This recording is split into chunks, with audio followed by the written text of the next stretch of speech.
Hello and welcome back to Talking Stories. Today on the show I'm joined by a special guest who I've known for a while and who has a multitude of stories to tell, and he's decided to share one with us, which I'm very appreciative of, so big shout out, thank you mate. And we can get right into the video. Hello, I'm Ben and welcome back to Talking Stories episode 3. I've been joined by a nice man here. My name's Jim, and I've known Ben for about 8 years now. He asked me to tell him a couple of stories. Well, I was born on a farm and spent the first 20 odd years working on farms. After that, I joined the WA Fire Brigade and spent another 20 odd years in the Fire Brigade. While I was in the Fire Brigade, I used to do farm fencing for a hobby, and the hobby was the Fire Brigade and the work was the farm fencing. And while I was farm fencing, I used to cut timber at dwelling up Wolseley, Pinjarra, all over the place where the mines were. And one particular day I went down there by myself, which I never ever did. I always took somebody with me. And being complacent with a chainsaw, as I've had them since I was 15, being 38 years old, I got a bit slack one day and run the chainsaw under a log. It hit another log on the other side, flew up in the air, hit my head, split my helmet in half, put 7 cuts in my head just through the skin, and sliced my arm, which I ended up with 85 stitches in. But that was only half the story. When I went down to the Pinjarra refinery where the Dr. Duck was, they took a look at my arm, and he said he got the doctor from Pinjarra to come over, and he asked the Pinjarra doctor what he thought. They had a bit of a discussion, then he came back and talked to me. When he was talking to me, he said, "I've got good news and bad news." He says, "What I should do is send you to Royal Perth Hospital, where you've got 60% chance of losing your arm and 40% chance of keeping it." He said, "And if I stitch you up here," he says, "you've got 60% chance of keeping your arm and 40% chance of losing it." And I said, "Why?" And he said, "Well, when you get to Royal Perth Hospital, they will spend 2 or 3 days looking at it. In the meantime, the oil and bits of bark and shit that's in your arm will get infected and they won't know what to do with it, so they'll chop your arm off." He said, "If I do it here," he said, "I clean it out, I do it, and it's over and done with." I said, "Well, get on with it." And he said, "Oh, that was the good news. The bad news is I've got no anaesthetic."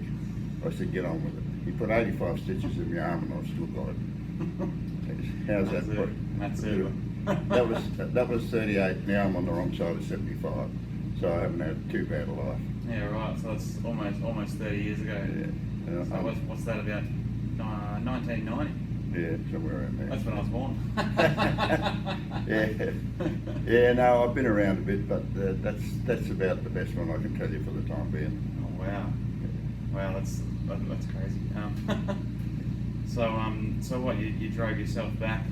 How far did you drive? I used to cut posts and rails for farm fencing, and I had a full load on the truck, and it was about 7 tonne on a 5 tonne truck, which was normal. And I had these two rails to put on to complete the order, and the forestry came in and told me to get out because they were blasting early because I was in the mine site, and I sort of rushed it a bit, and I drove down this hill in 3rd gear, which I used to drive down in 2nd or 1st, and as I was driving down the hill, the rails were just dropping off the side of the truck.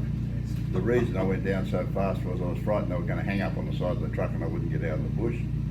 I got to a walk-in crushing machine in Dwelling Up and on the mine site, and these blokes were working there. I got out of the truck and I said, "Can you help me?" I yelled out to him, and the bloke on the machine looked at me and he said, "Look at his face." And I said, "What's wrong with his face?"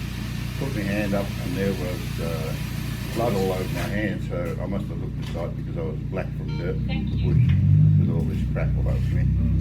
So that was it. So is that good enough for this morning? Yeah, that's all right. Yeah, well, very much appreciated. No for sure. problem. Thanks so much for sharing the time. It's great to get an insight, especially from someone with your experience and back in those times before I was even Even a young man. The young blokes today don't know what hard work is. All they know how to do is text with their telephones. And I maintain telephones if we're talking, I'm not texting. That's right, that's right. Righto, Ben, I'll catch you later on. No worries, take it easy, mate. Cheers for joining us. See you again on the next one. So I really hoped you liked that one. That was quite a full-on story. I remember the first time I heard that, like I said before, and I couldn't believe what I was hearing. And the things that I take from this is, it's very important to either have someone with you when you're going into the bush, doing anything, that could get yourself hurt, or at least let someone know where you're going, because things could have gone much worse, but thankfully they didn't. Also, just on a quick side note, I enjoyed telling stories as much as I enjoy hearing them. And so if anyone wants to hear any of my stories, just let us know down in the comments below and I'll see what I can do. So if you really like that video, then hit the really like button. Or if you just liked it, hit the like button. And consider subscribing if you want some more content. And make sure you leave any comments below, positive, negative, just make them honest. I'll take whatever I can get. And we'll see you in the next one. Cheers, guys.